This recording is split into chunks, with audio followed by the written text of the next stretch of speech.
So I'm going to start with a quote, and this is a quote from, I don't know if you've heard of her, Oprah? Anybody? The biggest adventure you can ever take is to live the life of your dreams. And I'll tell you, I think that if that wasn't said by Oprah, it would be considered cliche. Anybody else that said it, if you go talk to people about living the life of their dreams, you talk to people about, hey, what are your dreams? Let's go after our dreams. They'll roll their eyes at you, right? And go, life of my dreams, I'm just trying to pay the bills. I'm just trying to survive. People are really skeptical about it. They don't even buy into it. But I think one of the most important things that we can do is to never stop dreaming. That's the place that greatness starts, is people that are willing to imagine, if I could do anything, what would I do? Right? And that's where it starts. It starts with dreaming. And for me, I try to dream every day, whether it's through journaling or reading my affirmations or just daydreaming or imagining what's possible for me, or conversations with my friends, with my peers, asking them, what are your dreams? I always ask people that question. It doesn't matter if I'm at an airport. What are your dreams? And they're usually taken aback.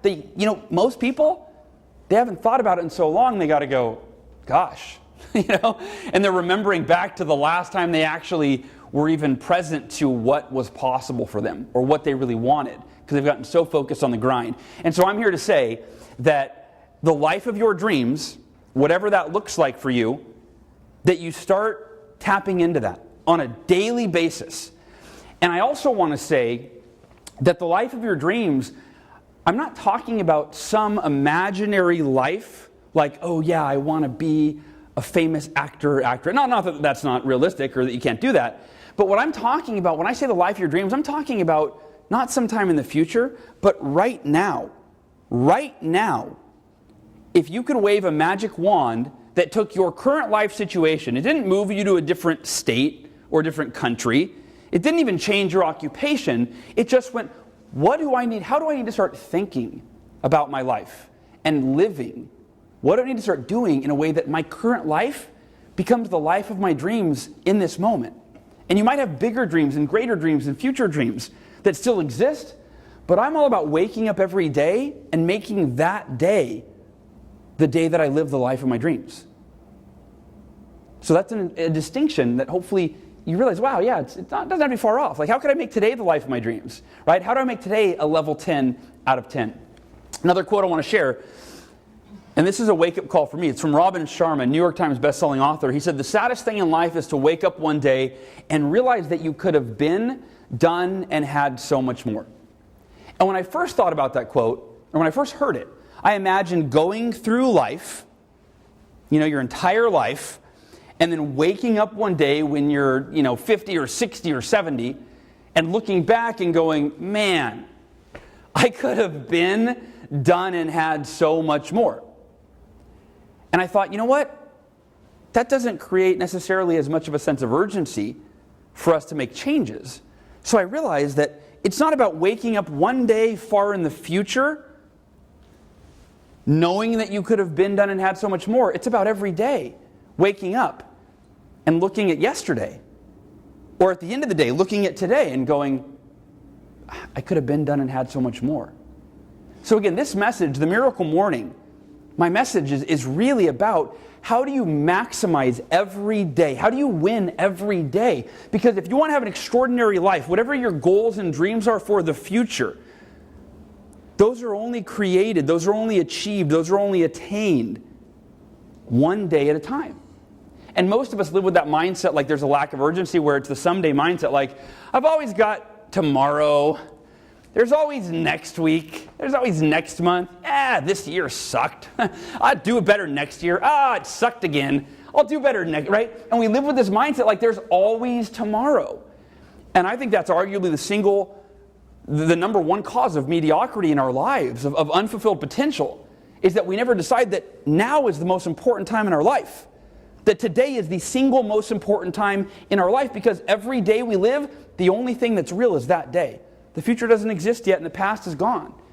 It's that day. It's today. Making sure you win every day. And here's the argument, if you will. I don't know if I call it an argument, but the case that I'm going to make over the next 45 minutes is that if you want to take your life to the next level, physically, mentally, financially, emotionally, relationally, in any area of your life, if you want to go to the next level, if you want to achieve your full potential, my case is that the single most determining factor, the single most important thing that you can do is to improve how you start your day. Because if an extraordinary life is created by stringing together extraordinary days, well, every day starts with what? The morning. How do you start your morning? And if you have an unfocused, unproductive, lethargic morning, one where you procrastinate by hitting the snooze button, right? Tell the universe that, no, I don't really want to wake up and create an amazing life as much as I want to lay here for 9 more minutes unconscious, right? If that's how you start the day, then an unfocused, unproductive morning tends to lead to an unfocused, unproductive life. But on the other hand, if you nail that first hour, if you have a focused, peaceful, productive, dream-filled, goal-oriented, empowering, exciting, energizing morning, it's hard to not win the day. And on those rare occasions that circumstances outside your control beat you down, the beauty of it is you don't go to bed going, oh my God, it was a horrible day and I got to wake up and face my problems again.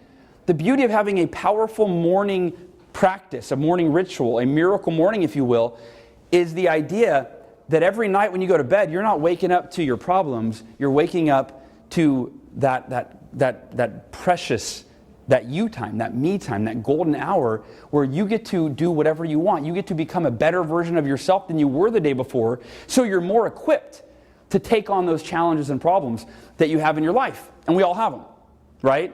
Raise your hand. Anybody not have any problems or challenges? No? Okay. Yeah. Joe, your life is it's peachy. So, your wife's sitting right here, so you can't, I'll ask her, I'll quiz her. So ultimately, if you nail that first hour, you nail your life. And guess what? Here's the thing. I'm not the first one to say this. If you do research, you go to Google and you Google successful people that wake up early, guess what you'll find? A lot of articles about this, right? And if you go study some of the greatest teachers, Robin Sharma, who he's one of the best. If you don't know who he is, by the way, he's from Canada, one of the best-selling authors of all time. He's sold millions of copies of his books all over the world. In fact, the U.S. is where he's the least. He's a New York Times best-selling author here, but this is like the smallest market. He's sold books everywhere. So Robin Sharma, every year, he always does kind of like a best year, how to have your best year ever video series. And it's usually like 5 to 7 videos. And here's the thing. One of those videos is always about what? Your morning routine. Always. Always about your morning routine. But guess what? Most people, they watch that video, right? And they go, okay, I watched the series. I saw all 7 videos. I'm not a morning person. So which one do you think they're going to ignore and focus on the others? You follow? Right? Yeah, they're going to go, well, I hate waking up early. I'm not a morning person. Tony Robbins, same thing. Talks about his hour of power. Talks about waking up early. But again, it's always mixed in with all these other lessons. And what I realized, I thought, when I started doing this, you guys are going to hear the whole story here in a minute, but I realized this isn't just one of 7 things that can change your life. This is the most important thing. And that's what it was for me. It's the most important thing that you can do because it's the only thing that sets up the context and the mindset for the rest of your day. So here's my question for you. Why did you wake up this morning? I want you to think about that for a second. Did you wake up for the same reason that most people wake up? They waited until they had to wake up because they had to be somewhere, do something, answer to, or take care of someone else. That's why most of us wake up, right? We go, I have to be at work at blank, therefore I have to get up at blank to make it on time. I'm going to set the alarm clock 3 snoozes earlier, right? So that I can procrastinate at least 3 times. Start the day with that energy, right? That really, I'm going to conquer my life energy by laying here unconscious instead of doing something amazing. And so that's why most people wake up. And here's what I realize. If you think about the energy that you put out into the universe when you do that, right? It's like, I believe that when the alarm clock goes off in the morning, or when your eyes open up in the morning, that's life's first gift to you. It's its first opportunity that goes, hey, how do you want to live? What kind of life do you really want to live? You have all this morning, you can wake up, do anything you want with your life. What do you want to do? And to send that message that goes, I'd rather do nothing. I know I could become extraordinary, I'd rather do nothing. And I think that the morning, if you think about it, it's really a time to make yourself strong. Like if you make yourself strong in the morning, mentally, intellectually, physically, and emotionally, right, then you are that much stronger to make sure that you do win the day. So I'm going to take you guys back a little bit. This is me at 15 years old living my dream. How many of you, as a radio DJ, by the way, how many of you, by show of hands, had a dream growing up? Fireman, entrepreneur, mom, whatever it is, right? So my dream was a little bit unconventional. It was I wanted to be a nationally syndicated radio disc jockey, right? Like Ryan Seacrest, or for you older folks, Casey Kasem, right? But that was the dream, and for me, it was something that I didn't think would happen until long after I was 15. I'm only 15. I started DJing school dances, and I thought maybe after high school, maybe after college, or sometime in college I could get the job. Well, I get a phone call one day from the local radio station manager, Larry Gamble, and he manages 103.7 FM in my hometown of Oakhurst, California, up near Yosemite National Park. You know how radio station DJs always have that DJ voice? Right, so Larry calls, like, Hal, hey buddy, this is Larry Gamble down here at 103.7 FM, how are you? I heard you are a DJ and you do school dances all over town, and we want a high school student to host a radio show every week. Would you be up for coming down and interviewing for that job?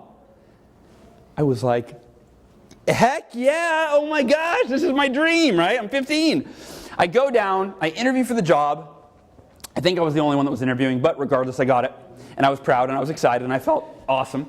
So I'm walking out the door, and as I'm walking out, I thanked him, and I'm just excited. My mom's in the car. I'm 15. I can't drive, right? So she's in the car waiting for me, and I'm excited, and I walk out, and as I'm about to leave, he goes, Hal, one more thing. DJs always have what's called an on-air moniker, which is your nickname that you use on the radio. A hip, cool on-air moniker. He said, make sure you think of one by next Thursday's radio show. I said, okay. And then I walk out, and I'm going, I don't have a moniker. I don't have a nickname. What am I going to call myself? And I get into the car, and my mom's sitting there, and I don't say anything. And I'm just in my head going, what's my nickname going to be? What's my moniker? I don't know. And she looks over and goes, sweetie, did you get the job? What happened? I said, oh, yeah, I start next Thursday.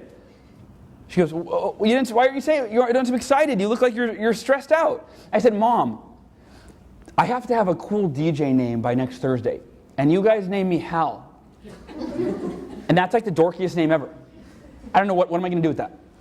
And she said, first of all, that's not a dorky name. You're named after your grandfather. And second of all, I can help you think of a cool DJ name.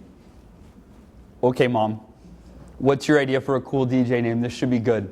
She goes, well, just rhyme it with Hal. Be like my pal Hal or your pal Hal. Or she goes, ooh, I know. Use slang.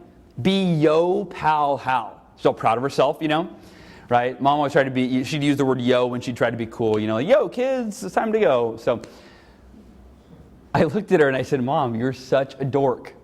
I'm never going to be yo pal Hal. Nice try, but never, ever, ever in a million years. And I think this next slide teaches us two lessons. Number one, Mom is always right, yes or yes. And number two, and this is really the important lesson, I think any time in life, it's be more open-minded. I think that as a society, we're pretty close-minded. Like, we think that the way we see the world is correct, and the way that everybody else sees the world is wrong. Like, our viewpoints and our beliefs and our perspective, like, we have it figured out, right? Maybe not everything figured out, but we think the way we see the world is right and everybody else is wrong. And one of the most important lessons I learned from a mentor when I was 19 years old was always be open-minded and try to learn something from every other human being you meet. He said that every person that you meet is superior to you in some way because they have life experiences that you don't have. Even a child can teach you things, right? How many of you learn things from your kids? Right? I learn as much from my kids as I teach them, about love and about unconditional love and about just finding joy. What? Negotiating, right? Yes. Yeah, we should have, child negotiating, it would be like an angle for a book, right? Yeah, world-class negotiating from a 4-year-old or something, yeah. So for me, the DJ thing was the dream until 4 years later, I'm on a major radio station and I get an opportunity to go into sales. And I said, absolutely not. Last thing I want to do. And a friend of mine tricks me, essentially, into going into the sales office just with him because he had to pick up supplies. Well, apparently it was, I wouldn't call it an ambush, but he had let his manager know, hey, my buddy Hal's going to come in. He'd be great at this. You should talk to him. I'll bring him in. So I go in, and I had said no to my friend Teddy dozens of times. There's no way I'm going to be a salesperson. I meet the manager, a man named Jesse Levine, one of my best friends now. And he's just real authentic, not salesy at all. My buddy Teddy was really salesy, you know what I mean? Well, Jesse's cool, he's down to earth, and he just really lays out the opportunity, and I say, okay, I'll give it a shot. And I start selling. 10 days into it, I broke the all-time company record. I'd sold more anybody heard of Cutco knives before? Okay, so I started selling Cutco knives. I had no ambition of it being anything more than a summer job, make a few extra bucks. And 10 days in, I break the all-time record, and I think, okay, maybe this is for me. Maybe I can do this. Well, here's a question for you. Does everything happen for a reason? We all hear that, don't we? Like, that's one of the oldest adages, most repeated advice. And it's always when you're in the worst mood that someone says it to you, right? You're always having a bad day and they put their hand on your shoulder and say, hey, I know you can't see it now, buddy, but everything happens for a reason. You'll see. Right? And you're just thinking or saying, shut up. Like, I don't want to talk to you right now. I don't want to hear that right now, right? Let me be miserable by myself. I don't want to hear it. So here's a take. In fact, I'm just curious. By a show of hands, how many of you, you believe that philosophy? And by the way, I'm not a wrong or right answer. But how many of you believe everything happens for a reason? By a show of hands. So a little less than half, okay. And how many of you, by a show of hands, either do not buy into it or aren't really sure? Okay, so it's about equal. So I'm going to share a distinction that I had that I think will apply to everybody, whatever side of the thought process you're on. Everything does happen for a reason. However, it's not as most people think. I think most of us, we think the reason is predetermined, and we think we're supposed to figure it out. When the reality is we're supposed to decide what it's going to be. We get to choose the reason. We get to create the reason. The same bad thing happens to two different people. The reasons one person has decided on is, well, I always have bad luck and life sucks and, Obama's in office and, right, they've got all these reasons that don't empower them, that make them feel disempowered and helpless. Yet the same tragedy or adversity happens to another person. You say, hey, what do you think the reason this happened to you is? Same exact circumstance or event. But they've chosen different reasons, and the quality of their life is very different. They go, well, you know what? I think this happened to me because I'm supposed to learn something from this. They might not even know what it is, but they've got an optimistic, right? They're open. They're looking for value from their adversity. Same bad things happen to two different people, but what reasons you choose really determines the quality of your life. Well, for me, I mentioned earlier that I've had two rock bottoms in my life that I've gotten so much value from that I decided to share it with you and to be a speaker and to be an author. My first rock bottom happened when I was 20 years old. I had been selling Cutco for a year and a half. I had been asked to give a speech at a conference. It was a small group about this size. And sometimes I would do big events where there's 1,000 sales reps in the audience. This was a small event. I got my first standing ovation after the event. And I'm 20 years old. I had this dream of being a motivational speaker, and I get a standing ovation. So it's like a big deal for me, right? And I'm up there, and everyone stands up, and they start clapping. And at first, I just feel amazing, just elated. And they keep clapping, and it gets awkward for me. And I just start clapping back at them. And I'm just thinking, sit down. This is real. I don't feel comfortable. And I end up leaving just on cloud nine, and I go and I open the car door to my brand new shiny white Ford Mustang, 20 years old. That's like my dream car at that time. 5-speed transmission. I get in. It's December 3rd, 1999, by the way. I'm 20 years old. It was freezing cold up in Northern California. Start the car. Here too, by the way. New York was probably colder. And that's how I moved to Southern California. If anybody wants nice weather year-round, come on. There's plenty of room for everybody. But I start the car, and I think, you know what? I want to call Mom and Dad. I want to call my mom and dad to tell them how great the night was, and that I got a standing ovation. This is huge. But I look at the dash of my Ford Mustang, and the teal glow from the digital clock reads 11:32 p.m. And I think, you know what? They might be asleep. I don't want to wake them up. And little did I know that phone call was really the last opportunity that I would have to talk to my mom and dad for quite some time. I started the car, got onto the freeway, set the cruise control at 70 miles an hour, and the last thing I remember from that night is my best friend Jeremy getting stuck at the red light behind me on the on-ramp to the freeway and thinking, haha, too bad for Jeremy.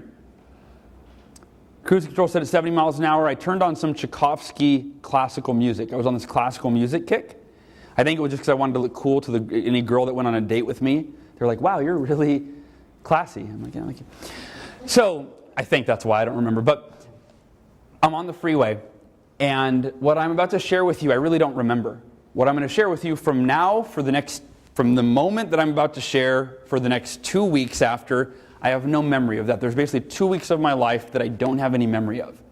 I only know what I'm going to share with you from countless stories from friends and eyewitnesses and accident reports and hospital records and all of those things.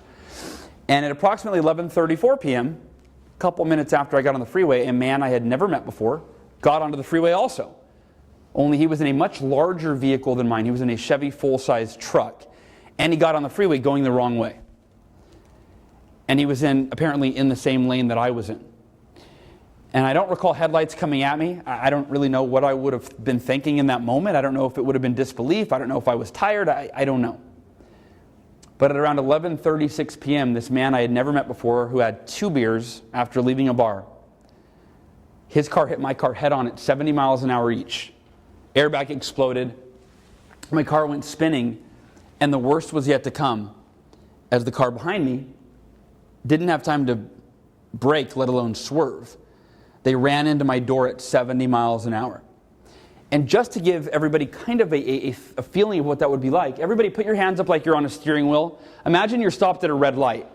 And look to your left and imagine a car coming at you 70 miles an hour and hitting your door. Like, imagine that impact. It's unimaginable. And immediately, my car was completely crushed. As the car hit me directly in the door, this side of the car was smashed into my body. And I'll share with you what injuries I sustained. I'll just take 30 seconds and I'll share this with you. So for those of you that are squeamish and this kind of thing freaks you out, this is the part where you want to plug your ears, close your eyes just for 30 seconds, and then you can open when I'm done. Actually, you don't have to close your eyes. I don't know why I said that. I'm not going to show you my scars or anything. But here's what happened. The car hit me. My femur, the largest bone in the human body, broke in half, and one half speared out the side of my thigh, put a hole in my leg. My pelvis was completely crushed between the center console, and it broke my pelvis 3 different times, 3 different places. My humerus bone behind my bicep snapped in half, and one half came out behind my elbow. My elbow was crushed. I severed the radial nerve in my left arm. I punctured my lung. I ruptured my spleen. My ear was almost completely severed, hanging on by about 1/2 of an inch. And the ceiling buckled and it sliced a V into the top of my head. And thank God that the human body can't handle that kind of pain. And I was immediately comatose. I was immediately in a coma. Well, bleeding from head to toe. You might remember my best friend Jeremy got stuck at the red light, right? So less than a minute after the accident occurred, Jeremy in his green Ford Ranger rolled up onto the scene, and he saw 3 cars, all different directions on the freeway, and he said they were still moving. My car was still rolling. And at first he didn't even recognize that, oh my gosh, that white car is totaled. And then it hit him, oh my God, that's Hal.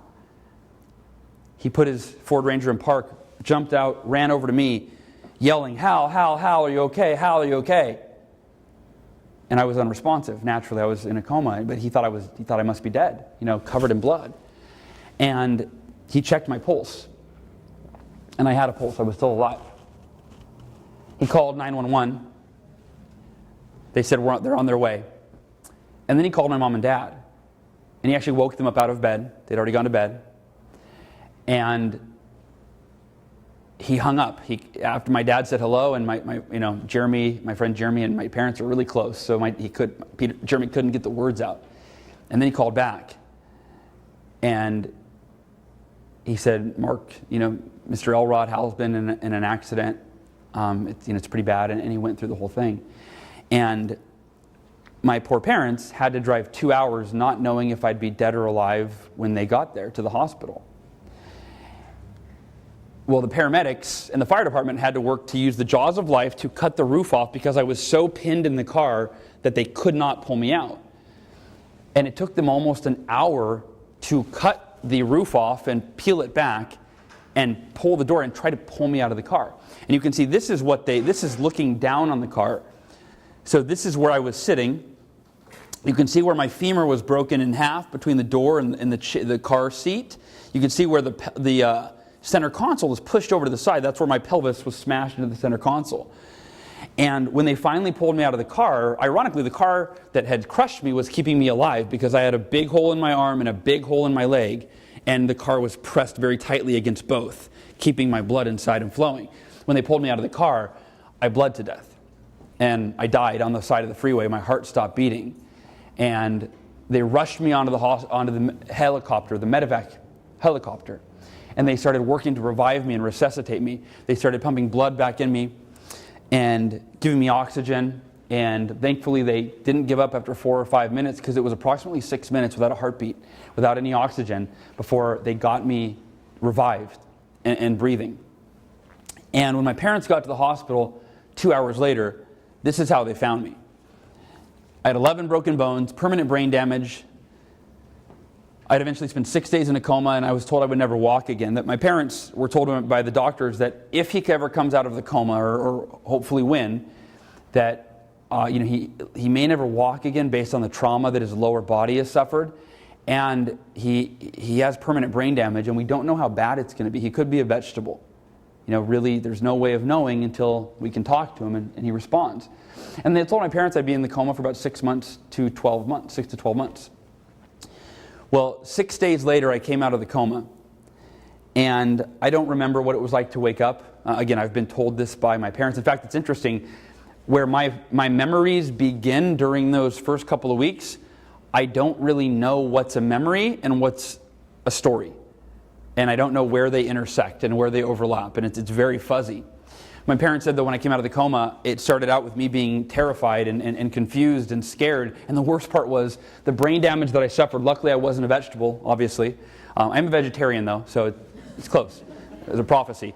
But what ended up happening was I would fall back asleep because I was exhausted, right? When you have broken bones, you sleep a lot. Your body's just trying to heal and repair itself, so you're always tired. I was really tired. I'd fall back asleep. I'd wake up a couple hours later, and because of my brain damage, my short-term memory loss, it was like I'd woken up for the first time. And my poor parents had to relive the nightmare of telling their son what had happened and watching me react to it and experience it over and over and over and over again for the first 3 to 4 days. And then it finally started to sink in, and it started to seep into the longer-term memory, and I figured out what had happened to me, and I started to realize it. Well, sooner than later, my attitude switched from confused and scared. As soon as I was able to really acknowledge what had happened to me, I remembered something from my sales training. And by the way, this is a great lesson. This is really the first takeaway that can be a game changer for everybody. And it was called the 5-minute rule. How many minutes? 5-minute rule. And it was simply, when you're in business, when you're in sales, or in life in general, things don't always go your way, right? And my mentor taught me the 5-minute rule, which says it's okay to be negative sometimes, but not for more than 5 minutes, right? Bitch, moan, complain, vent, punch a wall, whatever you got to do, right?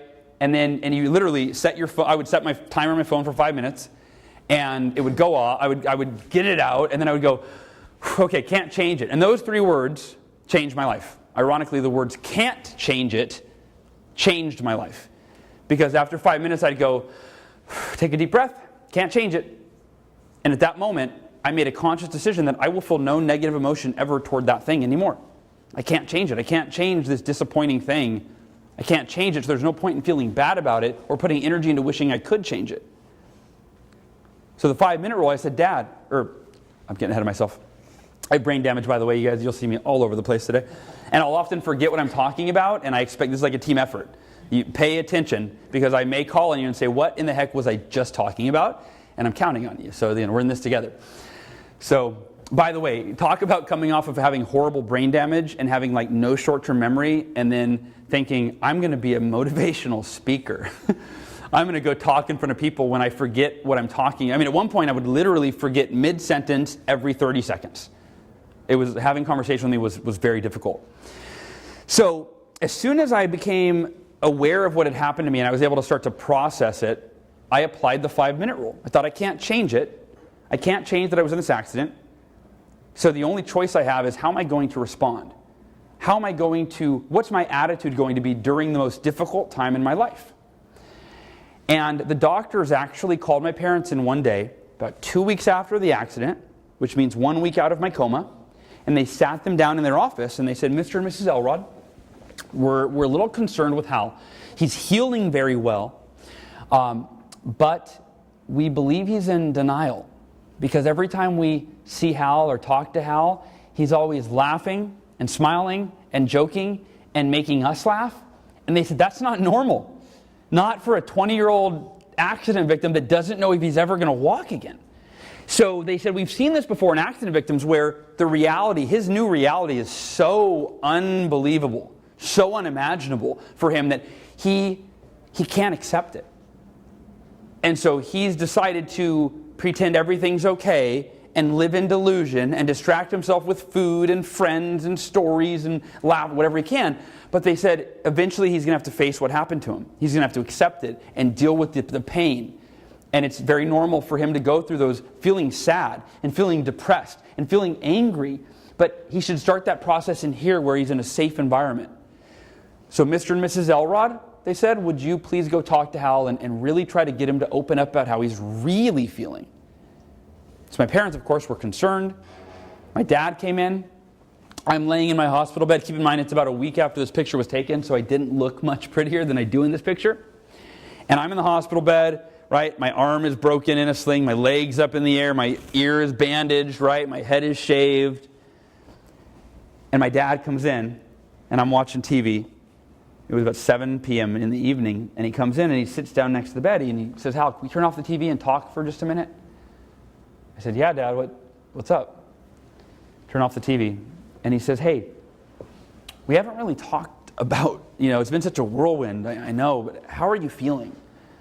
Are you feeling sad, angry, scared, confused, depressed? Like, it's okay to feel those things. It's normal. In fact, your mom and I are feeling all of those things.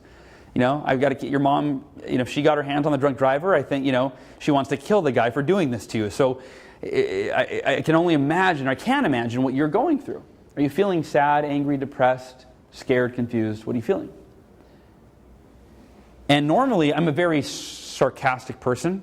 So normally I would have come back with something like to my, but I could tell my dad was holding back tears. I could tell it was really hard for him to talk to me about this. And I looked at him and I really thought about what he asked me, and I went through the range of emotions he had described. Am I feeling sad, angry, depressed, scared, confused? I said, Dad, I thought you knew me better than that. And he was kind of taken aback. What do you mean? I said, I live my life by the 5-minute rule, Dad, and it's been like 2 weeks. My 5 minutes is up. If I can't change it, well, I feel bad about it. I go, this is the worst thing I could ever imagine happening to me, and I've got a long road of recovery, so I can either be the happiest person possible and focus on all that I have to be grateful for, which I've realized is so much. I'm alive. I have unlimited opportunity for the future. I have you and Mom and Dad and my sister, and I have so much to be grateful for that nothing's worth feeling sorry for myself about, because that doesn't do anything. It doesn't add value. Putting energy into wishing I could change the thing that I can't change, that my leg wasn't broken, that my arm wasn't broken, that I have 14-inch metal rod in my leg, I've got screws in my elbow, plates in my eye. I still to this day have all of that. I thought, and I told my dad, there's just no point in feeling sorry for myself or feeling bad about it, because that doesn't change anything. And I told my dad also, and I didn't share this earlier today, so here's a little bonus lesson for you guys. I said, Dad, the 5-minute rule, I don't even abide by it anymore. I live by the 5-second rule now. Because after I practice this for a long time, and it shifts the mindset where I go, okay, I can only be frustrated for 5 minutes. Okay, and then now I'm going to accept it. And it's like, I go, wait a minute. I didn't enjoy those 5 minutes as much as I thought I would, but I feel better now that I've accepted it. So I got to the point where 5 minutes became really long. I go, gosh dang it, this sucks. Why'd this happen? I still have 4.5 minutes of this? Like, this doesn't make sense. God. Right? So I said, Dad, it's the 5-second rule now, where I go, gosh dang it, why did that happen? Okay, what can I do now? That's it. Can't change it. What can I do now? I said, Dad, I'm working on the make it the 5-second rule. And I said, ultimately, my goal, Dad, is to accept life before it happens. Meaning I'm really working on making a decision that anything that ever happens to me in my life, once it's happened, I will accept it as it is, decide how I want anything that can be different to be different, but accept the thing that I cannot go back in the past and change. Because think about that. Well, what can you change? What can't you change? You can't change anything that's ever happened to you in the past. But almost all of our emotional pain is over that. Might have happened 5 minutes ago, right? But it's like it already happened. You can't go back and change it. So accept it as it is. Be at peace with it. And then focus on, okay, can't change that. But where do I want to go and what can I do to get there? And that was the attitude in the hospital. I want to walk again. And I told my dad, I said, look, Dad, I know you and Mom are really worried about me. And, you know, when the doctors sat us down and said I may never walk again, my parents started crying. They were crushed. And I was just kind of trying to process it all. I said, I've already decided, and you need to tell Mom this. There's only 2 possible outcomes in terms of me walking again, and they're both positive. Number 1, I never walk again. And I've already decided, since I can't change that, if I can't change it, I'll be the happiest person you've ever met in a wheelchair. Because the alternative is being the most miserable person you've ever met in a wheelchair. Like, it doesn't make sense. And I said, the other option is, and this is the one I'm betting on, Dad, the doctor said 6 to 9 months from now, I could reassess. Maybe my body will heal in a way where walking may become a possibility, and I could start therapy at that time. I said, that's what I'm betting on. I will put every ounce of faith that I have in myself, in a higher power, in my doctors. Every ounce of faith that I have will be unwavering that I will walk again until I'm absolutely proven otherwise. And my dad said, are you sure this is really how you're feeling? You're sure you're not in denial? Right? And I said, go tell the doctors that they have it backwards. They think that I'm pretending to be happy because I can't accept my reality. You can tell them, I'm really happy because I accepted my reality. And you guys, that's one of the greatest lessons, and we'll put some slides and stuff on the board moving forward. But like the greatest lesson that I learned, the 3 greatest words that I learned out of this accident are can't change it. Doesn't matter if it's you're told you may never walk again, or when I'm in traffic. And I used to hate traffic. Anybody not like traffic, by the way? All right, this will be the game changer for you. Okay, this is why you came tonight. There's a divine purpose in you being here, and it's the next 30 seconds of my message.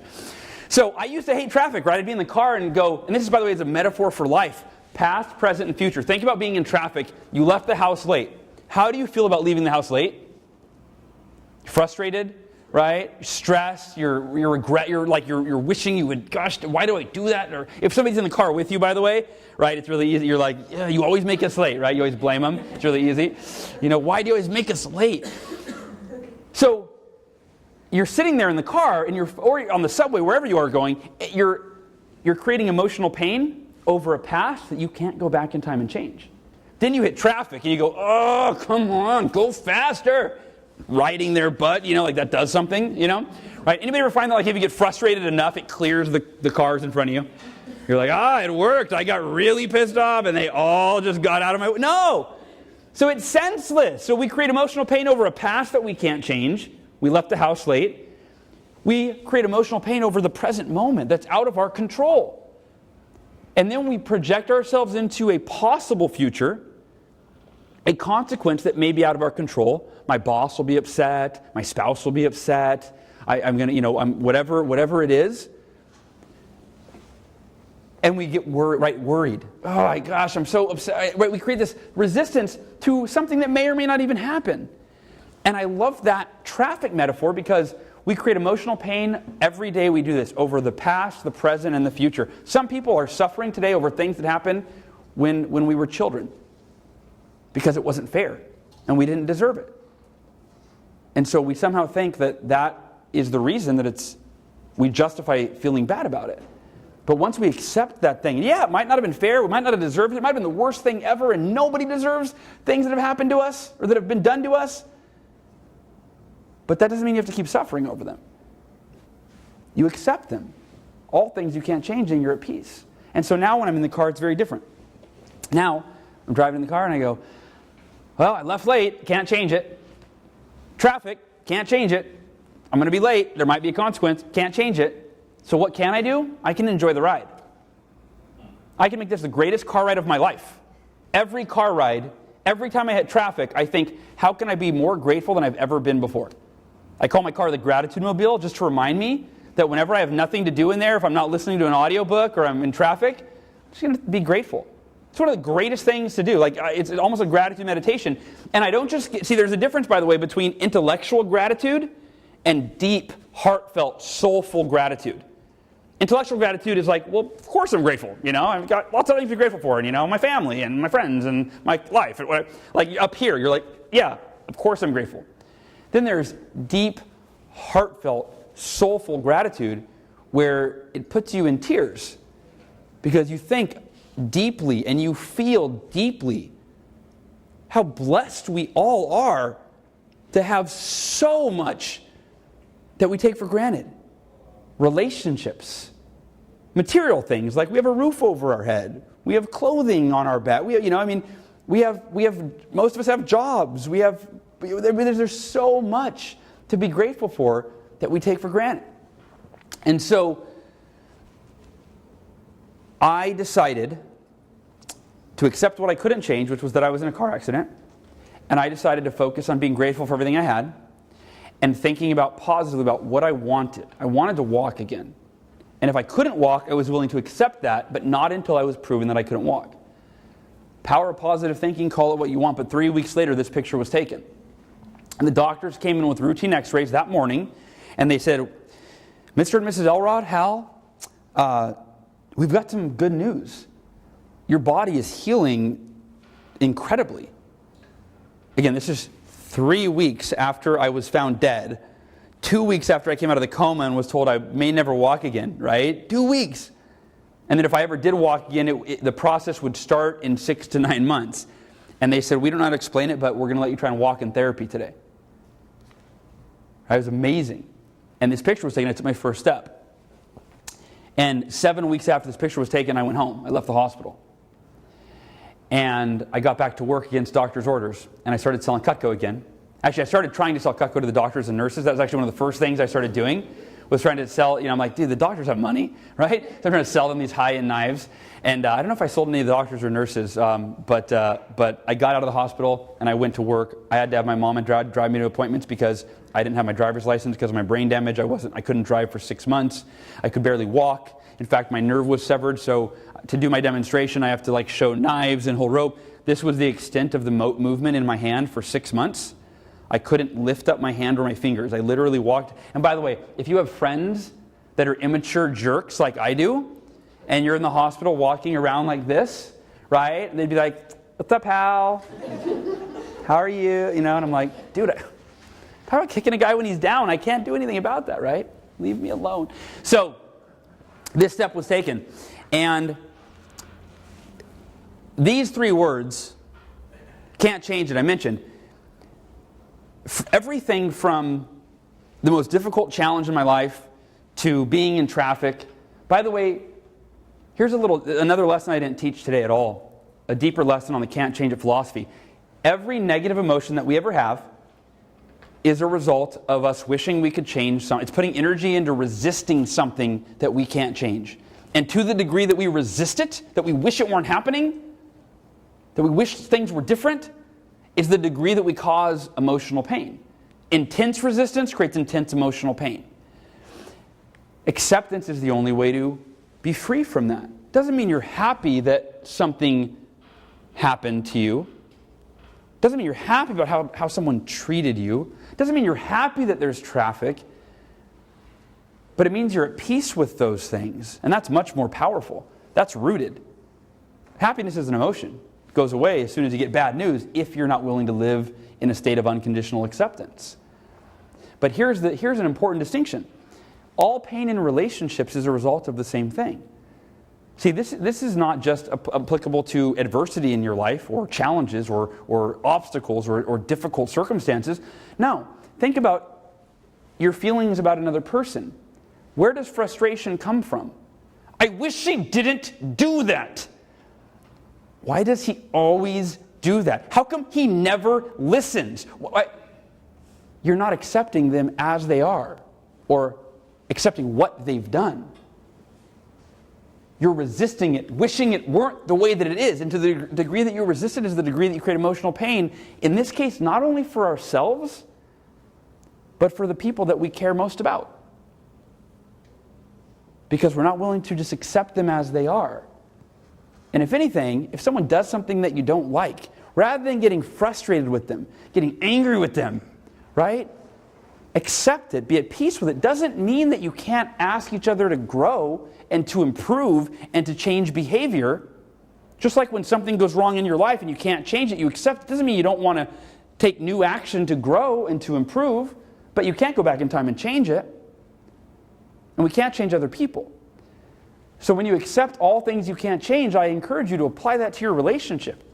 And look at the peace, the peacefulness that starts to arise in your relationships, the love, the space. Here's the thing. When you don't accept the things you can't change, whether it's in your own life or in a relationship, you create this negativity, and that negativity takes up all the space for love and joy and gratitude and positivity. But when you accept all things you can't change, you create space to invite anything you want into your life. Whether it is love, or it is gratitude, or it is excitement, or it is positivity, whatever it is. Acceptance allows you to be at peace and create open space to live your life as you want it to be. As great as you want it to be in every moment. When you're in traffic, there's no space for gratitude and happiness when you're frustrated. But as soon as you go, can't change it, can't change the traffic, there's space. You go, interesting. All the negative emotions I normally feel in this situation are gone. What should I do now? What do I want to feel? I want to feel excited. I'm going to dream. I want to feel happy. I'm just focused on what I'm grateful for. I want to feel love. I'm going to think about the people in my life that I love. And I'll tell you, I've shared this message, the can't change it philosophy, with tens of thousands of people around the world. Technically, that's the U.S. and Canada. I haven't spoken anywhere else, but I'm international. As soon as I spoke in Canada, I was like, international speaker on my website, right? So, tens of thousands of people in the U.S. and Canada, technically. But I spoke once to a group of college students, and this was a few years back, actually probably 7 years ago, and I got an email about 4 days after I gave the speech, and this email put me in tears, and I'm about to show you the picture that put me in tears in a second. But she emailed me and said, Hal, I saw you speak a few days ago, and when you talked about acceptance and the can't change it philosophy, you made me realize that I get upset every day over something I can't change, whether it's a little thing or a big thing. But she said, the biggest thing is, my dad died 10 years ago yesterday. It's the 10-year anniversary of his death date yesterday. And I've spent the last 10 years, she said, feeling horrible and suicidal and depressed over losing the most important person in my life. And until I heard you share the message that you shared, I thought that I felt that way because he died.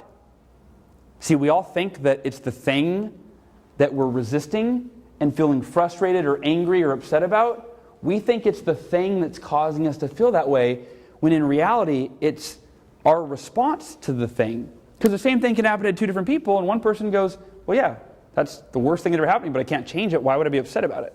And the other person goes, this is ruining my life. I don't deserve this. So she said, you made me realize that if I just accepted that he was gone and stopped wishing that he weren't, and stopped wishing that he could still be here, and resisting that he died.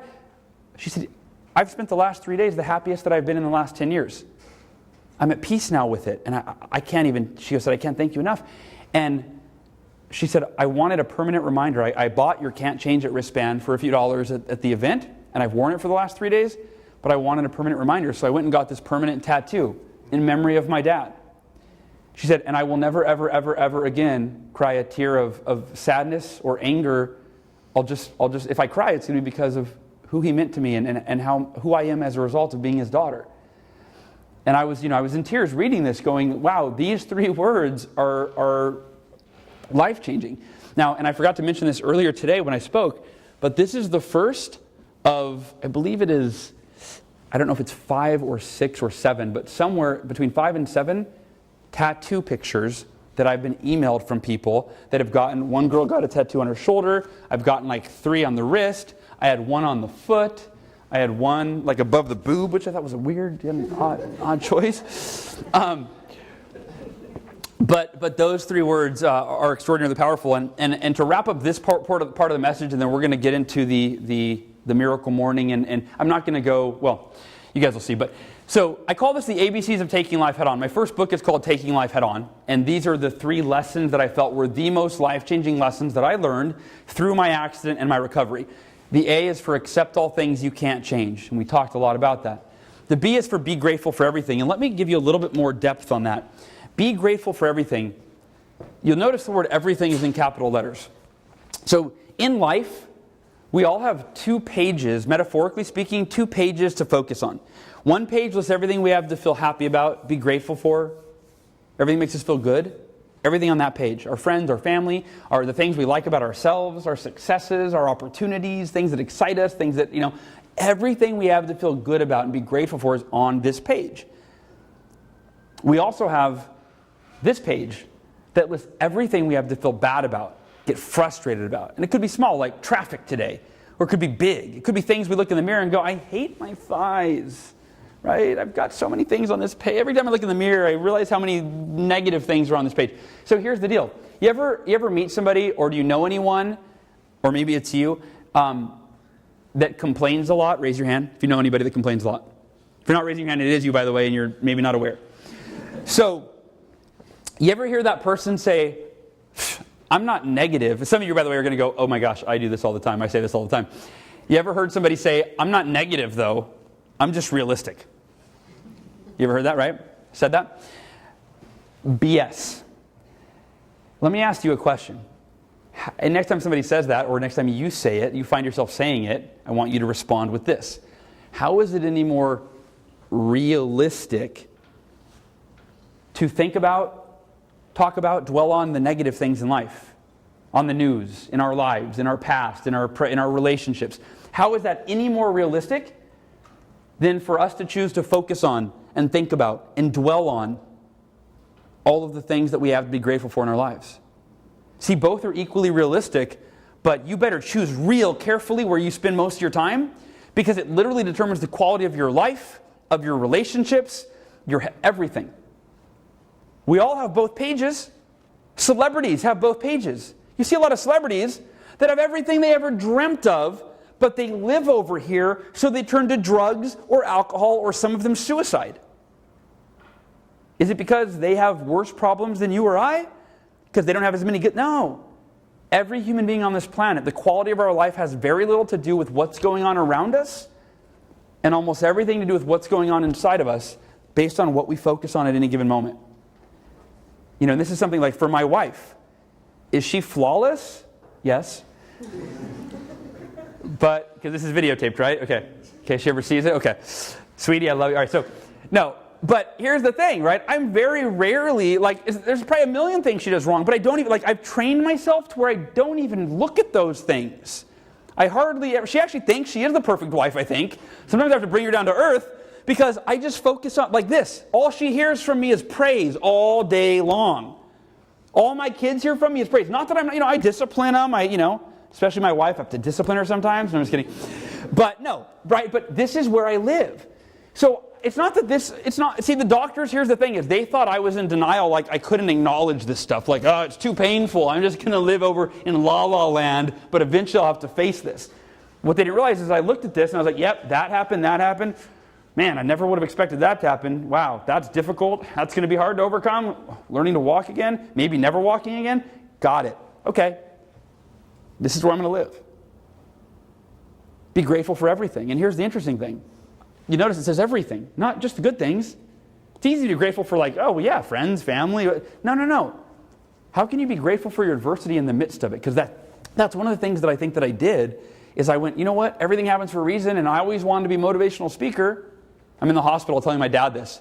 Well, Dad, I always wanted to be a motivational speaker, but you and Mom were really good to me. I don't really have anything that's that cool to talk about. I never would have asked for this to be the thing. I would have rather been like David Schnurman or Joe Apfelbaum and just created an amazing success story and parlayed that into a speech. But it is what it is, right? So be grateful. And I'll tell you, people go, oh, that accident you were in, oh, that's horrible. No, that's the greatest thing that ever happened to me. Nothing ever taught me more. Nothing ever forced me to dig deeper into what I was capable of and overcome something that allowed me to become the person that I needed to be, to inspire my family and other people, and also myself, to overcome everything in the future that was bound to come my way. And then the C is for create daily progress towards becoming the person you need to be to create your vision. Create daily progress towards the person you need to be, becoming the person you need to be to create your vision. This, before the Miracle Morning came about, this middle line wasn't in here. It said create daily progress towards creating your vision. And then I learned the most valuable lesson in my life. And that's what we're going to get into. Is that it's not what you do that matters nearly as much as who you become. You work towards a goal and you don't reach it, most people think that's a failure. Not if you really gave it your all, because you became the type of person that can give it their all in future circumstances and endeavors. Who you're becoming is far more important than what you're doing, and yet it's what you're doing that determines who you're becoming. So my second rock bottom, which you see surprisingly worse than the first, most people don't, they go, whoa, how do you get worse than dying, right? So 2008, the U.S. economy started to go downhill.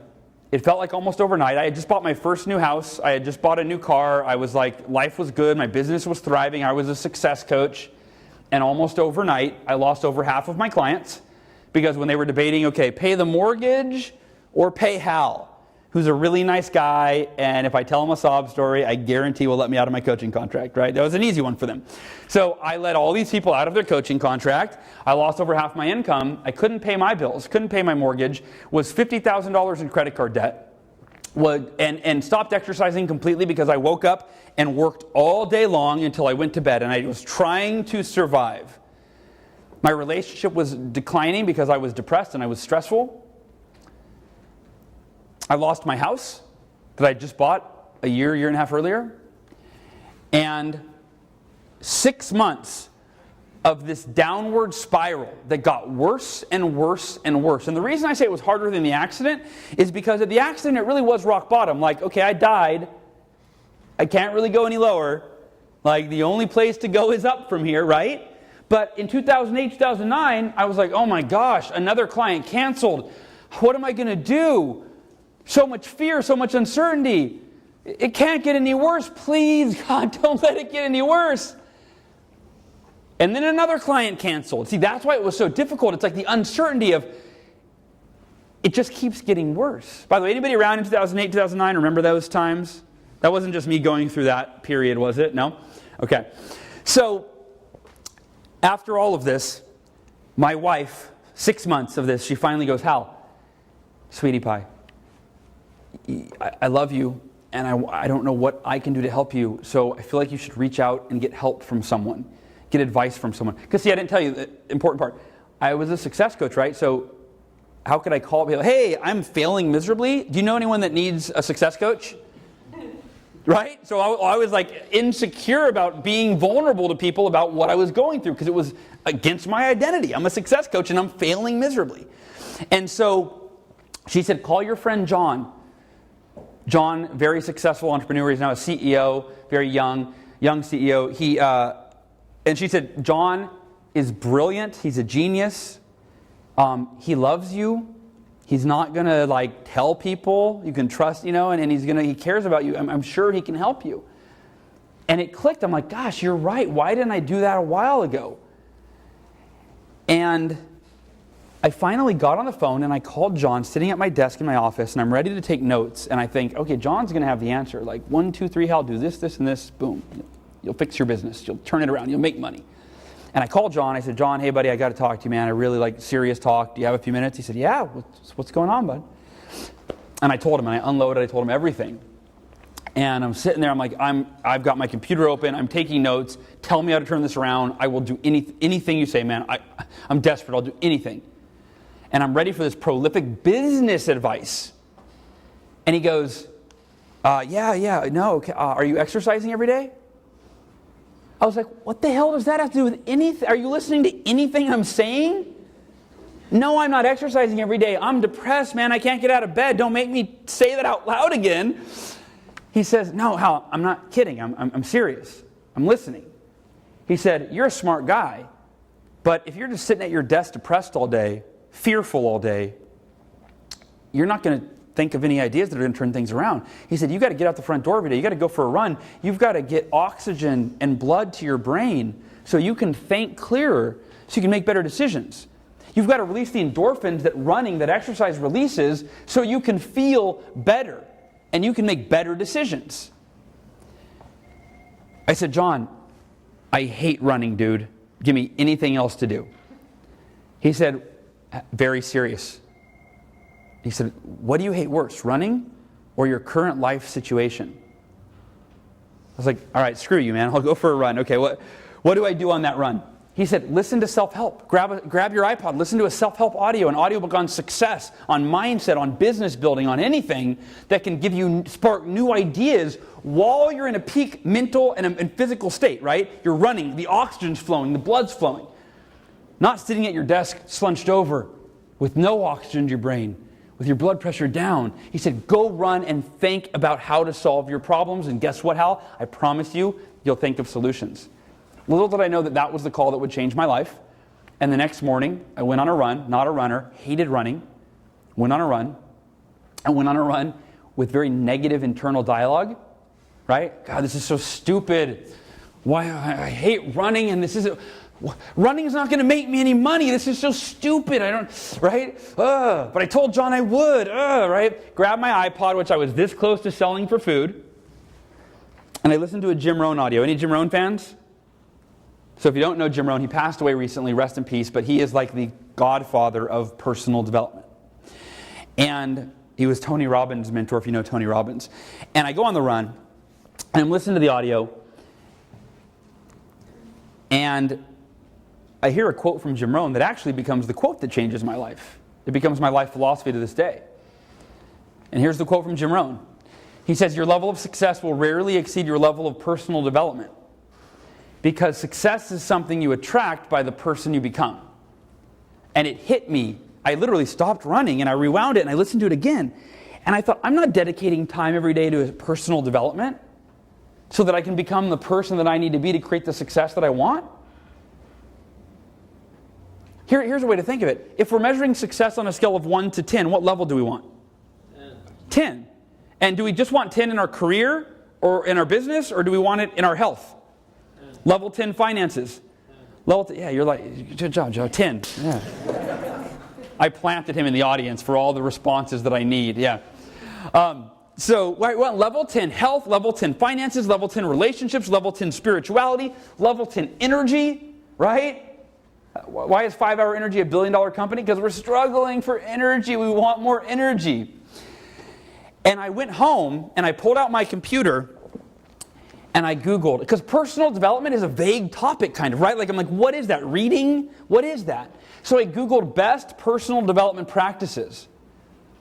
And I went through and I'm reading Forbes articles and Huffington Post articles and everything I can find online. And I ended up coming up with a list of 6 practices, 6 that everybody swears by. But I was disappointed because I had heard of all of them. Right? Aren't we always looking for the magic bullet? The thing we've never seen, that we've never heard. It's going to be, right? Oh, you've never heard before. The newest invention, they found this new molecule that if you take it, you'll lose weight really fast, right? We're looking for the thing we never heard of.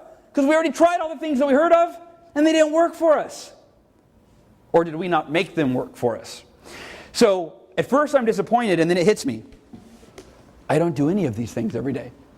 All 6 of these, I don't do any of them every day. And I decide, okay, I'm going to try a few of them. But which one should I do? It was meditation, affirmations, visualization, exercise, reading, and journaling. I had tried all of them, never mastered any of them. I mean, never even come close to mastering them. And so I thought, which ones should I do? Maybe I'll do one, maybe I'll do two.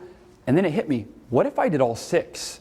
That would be like personal development, like turbocharged, accelerated, right? And so I decided to try all 6 the next day, but I think, when am I going to do it? I'm not a morning person, but that was the only time that made sense. And I kept remembering how many successful people start their day with some sort of successful ritual. In fact, I love this quote from Eben Pagan. Your first ritual that you do each day is your highest leverage ritual by far, because it sets your mindset and the context for the rest of your day. And so I think, all right, I'm going to do it. I'm not a morning person, but I'm going to wake up at 5 a.m. tomorrow, and I'm going to do all 6 of these. And I wake up the next morning, and by the way, I didn't know how to do any of those really. I mean, I know how to read or exercise, but like I had to Google how to meditate. I had to Google how to do visualization. And I go through and I do all 6, and I start the day in silence, 10 minutes of meditation and prayer, and I feel peaceful. Now keep in mind, this is the time in my life when I used to wait till I had to wake up at the last minute, hit the snooze button a few times, get out of bed, feeling depressed, defeated, discouraged, unsuccessful, unconfident, and go to work and try to put on a happy face for my clients and go home and crawl into bed and escape beneath the covers. But I wake up that morning and I'm feeling optimistic for the first time in 6 months. And I do 10 minutes of meditation. I read affirmations that remind me of how powerful we all are. That my potential isn't based on who I was in the past, but it's based on who I can become in the future, in the moment. I close my eyes and I visualize what I want. I see it. It becomes real. I visualize myself doing what I need to do to make it a reality, and I feel I want to open my eyes and actually do the thing because I just saw it. I do 10 minutes of jumping jacks and yoga and just whatever I could do just to move my body, and I felt alive, I felt energized. I felt so much better. I pull out a self-help book and I read 5 pages and I feel I got some ideas that I can implement right away. I pull out my journal, I write down what I'm grateful for, and I feel grateful. I write down what I'm going to do that day to win that day. What do I have to do to make that day great? I don't let the day happen to me. I don't let my life happen to me, but I decide what's going to happen that day to make sure that I win that day. And 6 a.m. rolls around, and I'm on fire. I feel amazing. Now, here's the interesting thing. Did my outer world change, right? Did my bank account balance change? Did my creditors go away? Did my house all of a sudden come back? No. My life was still a mess. But remember, it's not what's outside of you, it's what's inside of you that matters. I started to become the person that I needed to be to turn my life around and create everything I wanted for my life. And theoretically, at that moment, I thought, this could be the one thing that changes everything. If I feel this good every day at 6 a.m., holy crap, I'm going to be unstoppable. And so I started waking up at 5 a.m. and doing it every day for the next week. After 1 week, did I stop? No, I went, this is so good, I want more of it. What am I going to do, wake up at 4? I'm going to get up at 4 tomorrow. I've gotten up at 4 a.m. or earlier for the last 5, how many years now? 7 years, 4 years, 6 years? Every day. I get up at 4 and it's even better the next morning, right? Wow, 2 hours of this. And here's why I started calling it the miracle morning. There was no name for it. It was literally in my schedule, personal development at 5 a.m. I start calling it the miracle morning because 2 months of doing this, and as a direct result of my morning routine, I completely transform my life. My depression goes away, not in 2 months. It was gone. I mean, it was gone. Here's the thing. It wasn't completely gone that morning, but that first morning, it started to go away because I saw what was possible for me. But here's what would happen is I'd have a bad day. Another client would cancel. The neat thing about my morning is every night going to bed, it wasn't like I got to wake up to face my problems again tomorrow. It was like I get to wake up tomorrow and do me time. I get to do my morning routine, and I love it. It's amazing. It's exciting. I can't wait to go to bed, not to escape my problems, but so I can just fall asleep so I can wake up because the morning is so good. Within 2 months, I had more than doubled my income as a result of what I was doing in the morning. My journaling, my planning, my reading. I had more than doubled my income. My relationship, as a result of my depression and everything going away, my relationship and me becoming happy again, my true self, my relationship transformed. And I went from being in the worst shape of my life physically where I hadn't been exercising for 6 months to training for a 52-mile ultra marathon that I ended up completing after, and that was all the result of the miracle morning. And I started calling it, this is my miracle morning. Like, it feels like a miracle how fast it changed my life. Now, fast forward, I started teaching to my coaching clients, but they weren't sure if they weren't morning people, but they thought, I'll try it, Hal. You're my coach. I pay you a good amount of money to coach me, so I got to do it, I got to at least give it a shot. Every single one, same response. A week later, Hal, oh my gosh, I've never been a morning person. This is amazing. I've never felt so motivated, so energized, so encouraged. Like, this is amazing. And then I decided, again, it's that sense of responsibility. I've got to share this with other people. I want to read one more quote from John Maxwell. You will never change your life until you change something you do daily. The secret to your success is found in your daily routine. And what routine starts the day? Only your morning routine, right? There's no other routine. You can do a midday routine, but you already have not necessarily optimized the first half of the day. So it's that morning routine. And these are the 6 practices that make up the miracle morning. Silence. So not just meditation. It was originally for meditation, but it's prayer, meditation, deep breathing. What's the word I'm looking for? I said it earlier today. Devotional, right? Whatever you do, whatever silence is for you to get in touch with higher power, to get in touch with your truest self. Affirmations, visualization, exercise, reading, and scribing, which is a fancy word for journaling, for writing, right? And I'm going to wrap this up with a 30-day challenge for everybody. And then, by the way, I do have books available. If anybody wants to get a book, I told David I would do a really cool deal, so I'll make that up between now and the end of the speech. The 30-day challenge, as a coach, I have spent a lot of time studying habits. Because if you think about it, right, our life is a result of our habits. If you are healthy and energized and in shape, you probably have dietary habits and exercise habits that produce those results in your life, right? If you have a happy marriage, you probably have habits in place like date night or talking to each other or listening to each other, right? Or living by the can't change it philosophy and accepting when the other person does something that isn't perfectly what you expected of them, right? If you have money, it means you have spending and saving and earning habits that are in line. So it's all about our habits. And if we want to change our life, we have to change our habits. So I've done extensive research, reading books and articles and doing a lot of experimentation on what does it take to really get a habit, identify the habits that matter, implement them into your life, and as important is sustain them. So they become a permanent fixture that will change your life forever. Because here's the thing. This is arguably the most important skill that you can master. And when I say skill, I mean habit mastery is arguably the most important skill that you can learn and master. Because if you understand how to identify the habits that you need to either change in your life, get rid of, add in, and then you have a strategic system, a strategy to implement those habits and then ensure that they sustain for the long run, you can change your life easily, at will, whenever you want. I try to live my life in 30-day challenges, right? I say live your life in 30-day challenges. Every 30 days, pick at least one new habit and change it. And imagine 12 months from now, if you take 12 things that you want to change in your life, behaviors, habits, imagine if every year you change 12, you'd make more progress in 1 year than most people make in a lifetime in terms of habits. But they never teach you this in school.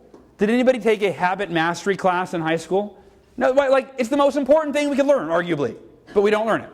So here's what I believe is the simplest but most effective philosophy and strategy for habit mastery. It's a 30-day process. The first 10 days feel unbearable, right? Who's felt that before, trying to change a habit? You're like, oh my God, I hate this. All right, like when I was learning to run, I'm like, I didn't believe I was a runner.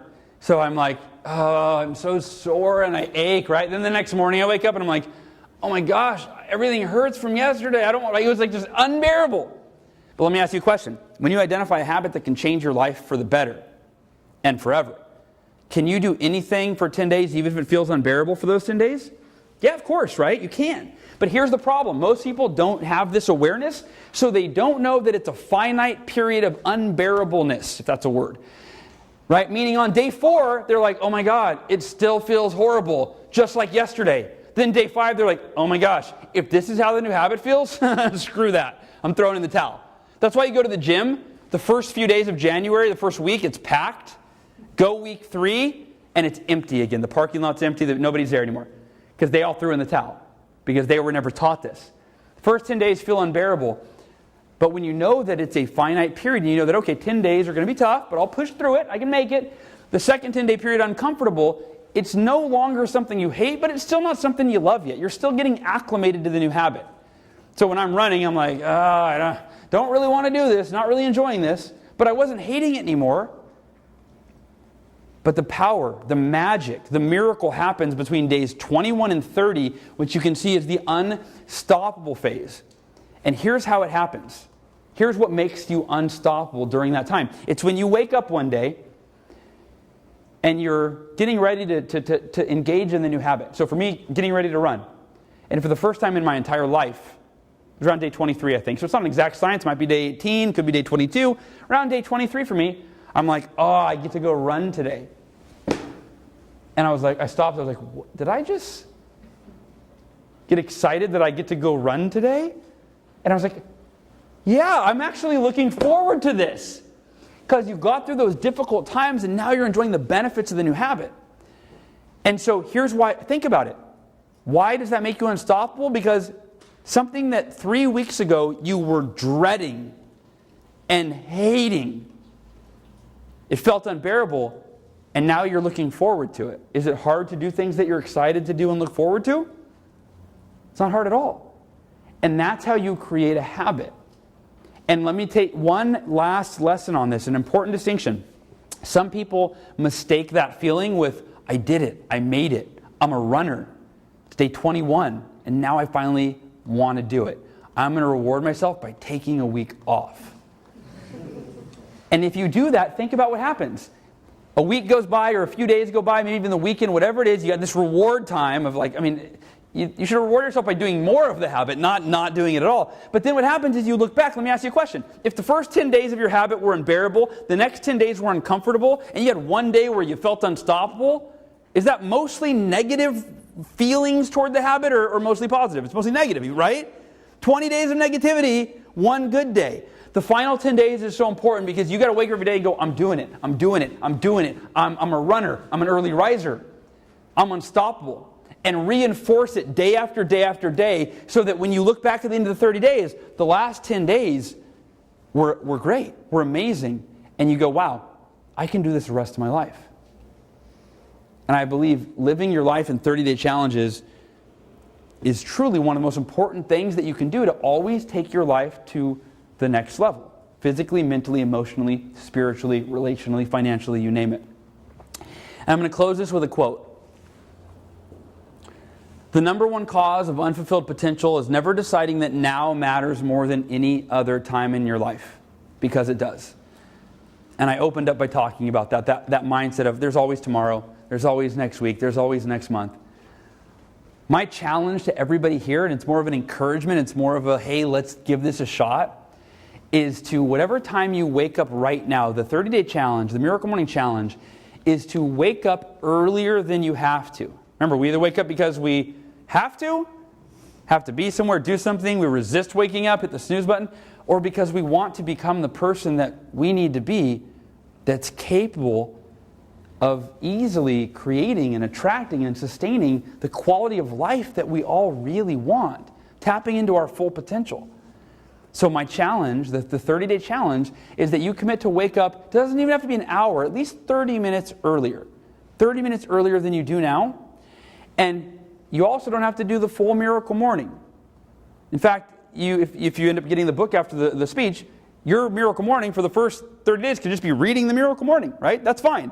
Or maybe you just do 30 minutes of exercise. The point, the essence of the Miracle Morning in its simplest form is that you wake up every morning before you're required to wake up to be somewhere.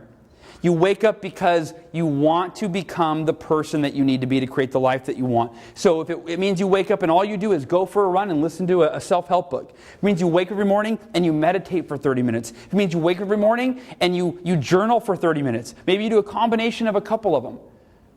But you wake up with a sense of passion and purpose to live the most extraordinary life that you can live, starting with becoming the most extraordinary person that you can become. So if you're with me and that doesn't sound like a horrible way to live the next 30 days, raise your hand. All right, and now you need to get an accountability buddy because it's easy to let yourself off the hook, right? You need to in fact, we have a really cool Facebook group, the Miracle Morning Community. I invite all of you to join it. It's arguably the most inspired, encouraging group of people that are all doing the Miracle Morning and reading it. Some aren't yet. They just found out from a friend before they even got the book. And they're saying, day one of my challenge, I'm accountable. I'll check in every single morning, right? And once you put yourself out there and you give your word to something, you're that much more likely to follow through. So that's all I got. That's all I've got for you guys. I really want to thank you for coming. And I mentioned I do have books available. I don't have that many. I mean, I didn't even count. What do we have, like 20 or something? So they're normally $20 a piece, and I'll do them for $15 if anybody wants to get a book today. $15. I'll autograph it for you. That's only $100 more. Just kidding. No, $15. I'll sign it to you or as a gift to anybody that you want. And again, thanks for coming out. I appreciate your valuable time, and I hope you got some value that you can go home with and improve your life today. Thank you so much.